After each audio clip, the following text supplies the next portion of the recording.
আজকে আপনাদের সামনে দেখাবো এটার রেজাল্ট। এটা চিনতে পারছেন তো, ফেসবুকে ইউটিউবে আমরা সবাই দেখেছি। তো এটা আজকে একদম প্র্যাকটিক্যাল, আমি নিজে বানিয়েছি। এই দেখুন, এইখানের ফোঁটাটা যেরকম দেয় ছোট, আমি একটু বড় করেছি, কেননা কারবারটা এদিক দিয়ে দিলে সুবিধা হয় একদম। আর এইখানে এটা হচ্ছে 20 টাকার একটা লাইট। এইটা এইটা এইটা আর এই পাইপ, এটা 1.5 ফিট, এটা 1.5 ফিট।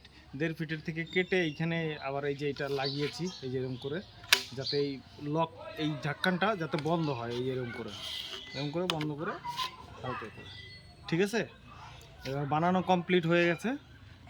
আমি কিছুক্ষণ ফুটিয়েছি, এটা মানে চালিয়েছি। তো এখন আপনাদের সামনে আবার একবার দেখাবো। এটার সিস্টেম হচ্ছে এই যে এইখানে একদম কার্বাইডটা ঠিক এইখানেই পড়তে হবে। হ্যাঁ, এইখানে পড়লে ভালো হবে কার্বাইডটা। তো সেই জন্য নিয়ে আসো কাছে। এই দেখো, আমি এই ফুটাটা বড় করার কারণ হচ্ছে কার্বাইডটা এখানে সুন্দরভাবে এখানে বসাতে পারছি, ওই জন্য। ঠিক আছে, দিলাম।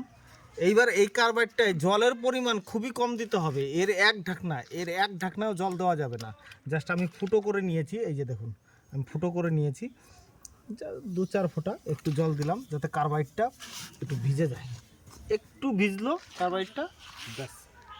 আপাতত 10-15 সেকেন্ড এরম রেখে দিন। একটু বেশি সময় রাখলে একটু ভালো, মোটামুটি 15 সেকেন্ড 20 সেকেন্ড রাখলে। তারপরে আস্তে করে বের করে দিই। এইবার দেখুন,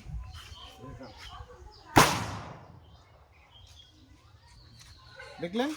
ঠিক আছে।